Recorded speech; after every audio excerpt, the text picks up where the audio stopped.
വയനാട് മാനന്തവാടിയിൽ ഒരു സ്ത്രീ കൊല്ലപ്പെട്ട സംഭവത്തിൽ കടുവയുടെ ആക്രമണത്തിൽ കൊല്ലപ്പെട്ട സംഭവത്തിൽ യുദ്ധകാലാടിസ്ഥാനത്തിലുള്ള തീരുമാനങ്ങളാണ് സർക്കാർ നടപ്പാക്കിയത്. സംസ്ഥാനം എന്ന നിലയിൽ സർക്കാർ എല്ലാം നടപ്പാക്കി, അത് പ്രഖ്യാപിക്കുകയും ചെയ്തു. ഏറ്റവും പ്രധാനപ്പെട്ട ഒന്ന്, കടുവയെ വേണ്ടി വന്നാൽ വെടിവെച്ച് കൊല്ലാനുള്ള തീരുമാനമാണ് ഇപ്പോൾ സംസ്ഥാന സർക്കാർ പുറപ്പെടുവിച്ചിരിക്കുന്നത്. പക്ഷേ വന്യജീവി സംരക്ഷണത്തിൻ്റെ മാനദണ്ഡങ്ങൾ കേന്ദ്രത്തിന് കൂടി ബാധ്യതയുള്ളതിനാൽ, കൺകറൻ്റ് ലിസ്റ്റിലായതിനാൽ വനവുമായി ബന്ധപ്പെട്ട കാര്യങ്ങൾ സ്വാഭാവികമായും കേന്ദ്രത്തിൻ്റെ കൂടി അനുമതികൾ ആ വിഷയത്തിൽ വേണ്ടതുണ്ട്. അതുകൊണ്ട് നരഭോജി ലിസ്റ്റിൽ ഉൾപ്പെടുത്തി വന്യജീവി സംരക്ഷണത്തിൻ്റെ എല്ലാ വകുപ്പുകളും, കേന്ദ്രത്തിൻ്റെ വകുപ്പുകൾ തൃപ്തിപ്പെടുത്തിക്കൊണ്ടായിരിക്കും മുമ്പോട്ട് പോവുക. അതിൻ്റെ അടിസ്ഥാനത്തിൽ നരഭോജി ലിസ്റ്റിൽപ്പെടുത്തി കടുവയെ വെടിവെച്ച് കൊല്ലാൻ ഉള്ള തീരുമാനമാണ് കൈക്കൊണ്ടിരിക്കുന്നത്. ആദ്യഘട്ടത്തിൽ ഒരുപക്ഷെ കൂട് വെച്ച് പിടിക്കാനോ മയക്കുവെടി വെക്കാനോ ഉള്ള സാധ്യതകൾ നോക്കും. അത് നടന്നില്ലെന്നുണ്ടെങ്കിൽ വേണ്ടി വന്നാൽ വെടിവെച്ച് കൊല്ലുക തന്നെ ചെയ്യും. അതിനുള്ള തീരുമാനമാണ് സംസ്ഥാനം എന്ന നിലയിൽ സംസ്ഥാന സർക്കാർ എടുത്തിരിക്കുന്നത്. അത് മന്ത്രി OR കേളുവാണ് സംഭവസ്ഥലത്ത് ആ സമയം മുതൽ അവിടെ തുടരുന്ന മന്ത്രി OR കേളു തന്നെയാണ് ജനങ്ങളോടും മാധ്യമങ്ങളോടും ഇക്കാര്യം പറഞ്ഞത്. പിന്നെ മറ്റൊന്ന് തീരുമാനമായത് കാവലിനായി, കാരണം സ്വാഭാവികമായും ആ കടുവ കാട്ടിലേക്ക് കയറിയിട്ടുണ്ടാകില്ല, ആ പ്രദേശത്ത് തന്നെ തുടരുന്ന രീതി സാധാരണഗതിയിൽ കാണുന്നുണ്ട്. അതുകൊണ്ട് ആ കടുവ സ്വാഭാവികമായും ഇനിയും എത്താനുള്ള സാധ്യതയുണ്ട്. പിടിച്ചു കൊന്ന ഇരയെ തേടി തന്നെ എത്താനുള്ള സാധ്യതയുണ്ട് ഭക്ഷിക്കാനായി. സ്വാഭാവികമായും അങ്ങനെ ഒരു രീതി കടുവയ്ക്കുള്ളതുകൊണ്ട്, അത്തരത്തിലൊരു ആശങ്ക നിലനിൽക്കുന്നതുകൊണ്ടും ജനങ്ങളുടെ സുരക്ഷയ്ക്ക് വേണ്ടി RRT സംഘത്തെ നിയോഗിക്കാൻ തീരുമാനിച്ചു. അത് ഇന്ന് തന്നെ നിയോഗിച്ചു കഴിഞ്ഞു. സ്വാഭാവികമായും RRT സംഘത്തിൻ്റെ പ്രവൃത്തികളാണ് അവിടെ സംരക്ഷണത്തിനായുള്ളത്.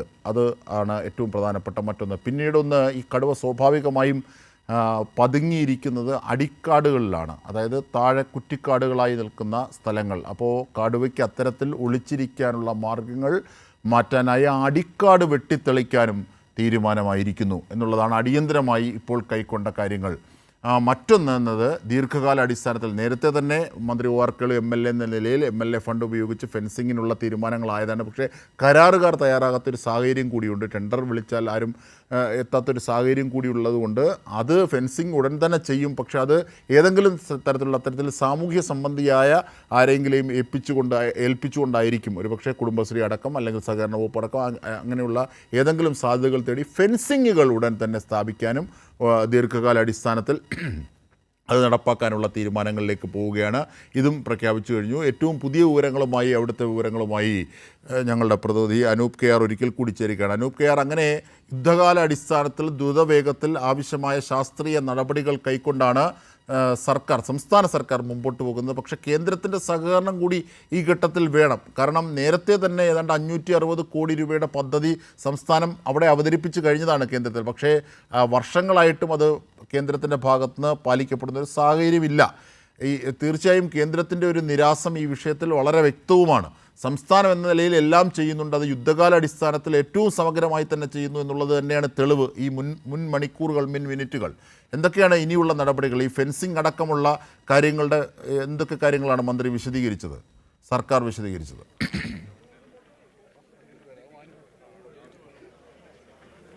ഇപ്പോൾ മന്ത്രിതല ചർച്ചയിലും അതോടൊപ്പം തന്നെ ഇപ്പോൾ വനംവകുപ്പ് ഉദ്യോഗസ്ഥർ നടത്തിയ ചർച്ചയിലുമെല്ലാം ഇപ്പോൾ തീരുമാനമായത് കടുവയെ പിടികൂടുക എന്നുള്ള ഏറ്റവും പ്രധാനപ്പെട്ട ലക്ഷ്യത്തെ മുൻനിർത്തിയാണ്. ഏതായാലും ആ വിധത്തിൽ ഒരു തീരുമാനമുണ്ടായിരിക്കുന്നു. കടുവയെ വെടിവെച്ച് കൊല്ലുക എന്നുള്ളത് ഏറ്റവും ഈ സംഭവവുമായി ബന്ധപ്പെട്ട് മറ്റു നടപടികളുടെ ഭാഗമായി സ്വീകരിക്കാം എന്നുള്ള വിധത്തിലാണ് ഇപ്പോൾ ഏതായാലും ഇതുമായി ബന്ധപ്പെട്ടുള്ള തീരുമാനം എത്തിയിരിക്കുന്നത്. മന്ത്രി തല നിർദ്ദേശം ഏതായാലും ജനങ്ങൾ അംഗീകരിച്ചു. ഉണ്ടായി വന്ന ഒരു വലിയ പ്രതിഷേധം ഇപ്പോൾ ഇവിടെ അവസാനിച്ചിരിക്കുകയാണ്. ഇവിടെ ഇത്രയും നേരം ഇവിടെ നിന്ന് മാറ്റാതിരുന്ന രാധയുടെ മൃതദേഹം ഇപ്പോൾ ഇവിടെ നിന്ന് മാറ്റി ഇപ്പോൾ മെഡിക്കൽ കോളേജിലേക്ക് കൊണ്ടുപോയിട്ടുണ്ട്. ഏതായാലും വൈകിട്ടോടുകൂടി സംസ്കാര ചടങ്ങുകൾ പോസ്റ്റ്മോർട്ടം നടപടികൾക്ക് ശേഷം ഉണ്ടാകുമെന്നാണ് വിവരം. ഏതായാലും കുടുംബത്തിന് നഷ്ടപരിഹാരമാണ് മറ്റൊന്ന്. പെട്ടെന്ന് തന്നെ 15 ലക്ഷം രൂപ അടിസ്ഥാന ഈ ഒരു നഷ്ടപരിഹാരം പെട്ടെന്ന് നൽകാനുള്ള തീരുമാനമുണ്ടാകും. അതോടൊപ്പം തന്നെ അത് 12 ലക്ഷമാണ്, അത് 15 ലക്ഷമാക്കി തന്നെ അത് നൽകാനുള്ള തീരുമാനമുണ്ടാകും. അതോടൊപ്പം ഈ കുടുംബത്തിൻ്റെ ആശ്രിതർക്ക് ബന്ധപ്പെട്ട വകുപ്പിൽ ജോലി നൽകുന്നതുമായി ബന്ധപ്പെട്ടുള്ള കാര്യങ്ങൾ ഉൾപ്പെടെ സ്വീകരിക്കും. ആ വിധത്തിലുള്ളൊരു നടപടികളാണ് പ്രധാനമായും ഇവിടെ ഇപ്പോൾ സ്വീകരിച്ചത്. ഏതായാലും അതിൻ്റെ അടിസ്ഥാനത്തിൽ ഉയർന്നു വന്ന വലിയ പ്രതിഷേധം ഇപ്പോൾ അവസാനിച്ചിരിക്കുകയാണ്. ഏതായാലും കടുവയെ പിടികൂടാനുള്ള നടപടികൾ വനംവകുപ്പ് പെട്ടെന്ന് തന്നെ മുന്നോട്ട് കൊണ്ടുപോകും. അതിനുള്ള നടപടികൾ വനംവകുപ്പ് ആരംഭിച്ചിട്ടുണ്ട്. പെട്ടെന്ന് തന്നെ ആ വിധത്തിൽ പല മേഖലകളിലും തിരച്ചിൽ തന്നെ നടത്താനുള്ള നടപടികളും നേരത്തെ തന്നെ ആരംഭിച്ചതാണ്. അത് മുന്നോട്ട് പോവുകയാണ്. നേരത്തെ ഓവർക്കളവും നോർത്ത് വയനാട് DFOയും പറഞ്ഞതുപോലെ ആ വിഷയവുമായി ബന്ധപ്പെട്ട്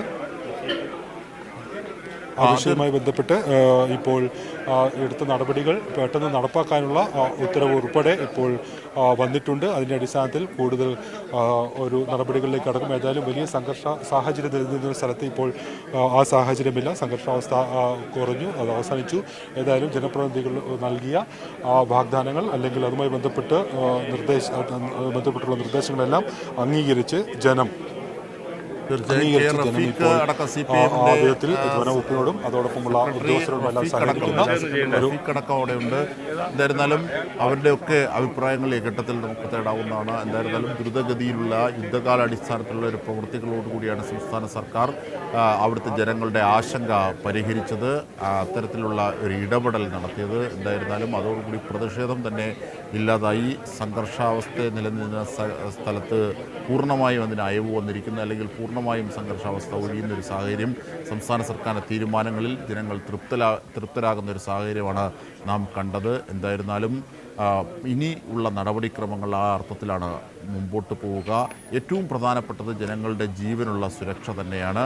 അതിനുള്ള ക്രമീകരണങ്ങളാണ് സംസ്ഥാനം എന്ന നിലയിൽ സംസ്ഥാന സർക്കാർ നടപ്പാക്കിയിരിക്കുന്നത്. പക്ഷേ കേന്ദ്രത്തിൻ്റെ നിസ്സംഗത ഈ വിഷയത്തിൽ നേരത്തെ തന്നെ എത്തിയതാണ്. ഇത്തരത്തിൽ വന്യജീവി ആക്രമണങ്ങൾ ഉണ്ടാകുമ്പോൾ വനാതിർത്തിയിലുള്ളവരുടെ സംരക്ഷണത്തെയാണ് പ്രാധാന്യം നൽകേണ്ടത്. അത് മുൻനിർത്തി സംസ്ഥാന സർക്കാർ എന്ന നിലയിൽ നിരവധി തവണയുള്ള അപേക്ഷകൾ, ആവശ്യങ്ങളൊക്കെ കേന്ദ്ര സർക്കാർ വളരെ നിസ്സംഗതയോടുകൂടി കണ്ടതിൻ്റെ ഇര കൂടിയാണ് ഇന്നത്തെ രാധ എന്ന് പറയേണ്ടി ഉള്ളത്. പക്ഷേ ഈ ഘട്ടത്തിൽ സംസ്ഥാനം എന്ന നിലയിൽ സർക്കാർ ദ്രുതഗതിയിൽ യുദ്ധകാലാടിസ്ഥാനത്തിലുള്ള നടപടികളാണ് സ്വീകരിച്ചിട്ടുള്ളത്. അങ്ങനെ സ്വീകരിച്ചതിൻ്റെ ഭാഗമായി ആണ് നേരത്തെ മന്ത്രി ഇക്കാര്യങ്ങൾ പ്രഖ്യാപിച്ചത്. അതായത് ആളെക്കൊല്ലി നരഭോജി ലിസ്റ്റിൽപ്പെടുത്തിയ ആളെക്കൊല്ലി കടുവയെ വെടിവെച്ച് കൊല്ലുന്ന സാഹചര്യത്തിലേക്കാണ് പോകുന്നത്. മയക്കുവെടി വെക്കാനും കൂട് സ്ഥാപിച്ച് പിടിക്കാനുമൊക്കെയുള്ള ശ്രമങ്ങൾ നടത്തും. എന്നിരുന്നാലും വെടിവെച്ച് കൊല്ലേണ്ടി വന്നാൽ കൊല്ലും എന്നുള്ളതാണ്. ഇത് വന്യജീവി നിയമവുമായി ബന്ധപ്പെട്ട് പാലിക്കപ്പെടേണ്ട ഒരു കാര്യം എന്നതാണ് അത്. രണ്ടാമത്തത് ഏറ്റവും പ്രധാനപ്പെട്ടത് ഫെൻസിങ് സ്ഥാപിക്കാനായി, അതായത് കമ്പിവേലികൾ ചുറ്റും സുരക്ഷിതത്വത്തിനായി സ്ഥാപിക്കും. അതിനുള്ള പ്രവൃത്തികൾ അത് നേരത്തെ തന്നെ മന്ത്രി OR കേളു പറഞ്ഞു, അത് നേരത്തെ തന്നെ തീരുമാനമായതാണ്. പക്ഷേ ടെൻഡർ വിളിക്കാൻ ആരും തയ്യാറാകാത്തൊരു സാഹചര്യത്തിലാണ് അത് പ്രസിദ്ധം. പക്ഷേ അത് നോക്കാതെ മറ്റ് നടപടികളിലൂടെ ഫെൻസിങ് സ്ഥാപിക്കാനുള്ള കാര്യങ്ങൾ ചെയ്യും. പിന്നീട് ഇനി ഈ കടുവ എത്താനുള്ള സാധ്യതയുള്ളതിനാൽ RRT സംഘത്തെ ജനങ്ങളുടെ സുരക്ഷയ്ക്കായി അവിടെ വിന്യസിച്ചുകൊണ്ടിരിക്കുന്നു. അതാണ് മൂന്നാമത്തെ ഏറ്റവും പ്രധാനപ്പെട്ട ഒരു തീരുമാനം. പിന്നീട് ഈ മരിച്ച രാധയുടെ കുടുംബത്തിന് ധനസഹായം 11 ലക്ഷം പ്രഖ്യാപിച്ചു. അതിൽ 5 ലക്ഷം ഇന്ന് തന്നെ നൽകുകയും ചെയ്യും. മറ്റൊന്ന് എന്നത് അവരുടെ കുടുംബത്തിനുള്ള ജോലിയാണ്. അതിനുള്ള ക്രമീകരണങ്ങളൊക്കെ മന്ത്രിസഭയുമായി ആലോചിച്ചതിൻ്റെ നടപടിക്രമങ്ങളിലൂടെ മാത്രമേ അത് സാധ്യമാവുകയുള്ളൂ. പക്ഷേ തീരുമാനം എടുത്തു എന്ന് തന്നെ പറയാം. പക്ഷേ അത് നടപടിക്രമങ്ങളിലൂടെ മാത്രമേ അത് പ്രഖ്യാപിക്കുന്നതിലേക്കോ അല്ലെങ്കിൽ പോകാനാകൂ. അതുകൊണ്ട് മന്ത്രിസഭയിൽ ആ കാര്യങ്ങൾ വെക്കും എന്നും മന്ത്രി പറയുകയും ചെയ്തു. പിന്നീട് മറ്റൊന്ന് ഈ കടുവ ഒളിച്ചിരിക്കാൻ സാധ്യതയുള്ള അടിക്കാടുകളാണ്. അത് വെട്ടിത്തെളിക്കാനുള്ള ശ്രമവും നീക്കങ്ങളും ഇന്ന് തന്നെ തുടങ്ങും എന്നുള്ളതാണ്. അങ്ങനെ ഇത്രയേറെ തീരുമാനങ്ങളിൽ തൃപ്തരായ പ്രതിഷേധക്കാർ അവിടെ നിന്നും പിരിഞ്ഞുപോയി. തുടർന്ന് കൊല്ലപ്പെട്ട രാധയുടെ കടുവാക്രമണത്തിൽ കൊല്ലപ്പെട്ട രാധയുടെ മൃതദേഹം പോസ്റ്റ്മോർട്ടത്തിനായി എടുത്തു. ഇനിയിപ്പോൾ മറ്റ് നടപടിക്രമങ്ങളിലേക്ക്, സംസ്കാര നടപടിക്രമങ്ങളിലേക്കൊക്കെ പോകും. എന്തായിരുന്നാലും ജനങ്ങളുടെ ആശങ്ക തീർത്തുള്ള ഒരു ഇടപെടലിലാണ് അവിടെ പ്രതിഷേധമില്ലാതായത്. യുദ്ധകാലാടിസ്ഥാനത്തിലാണ് സംസ്ഥാന സർക്കാർ അവിടെ ഇടപെട്ടത്. വിവരങ്ങളാണ് അനൂപ് KR അവിടെ നിന്ന് തത്സമയം നൽകിക്കൊണ്ടിരുന്നത്.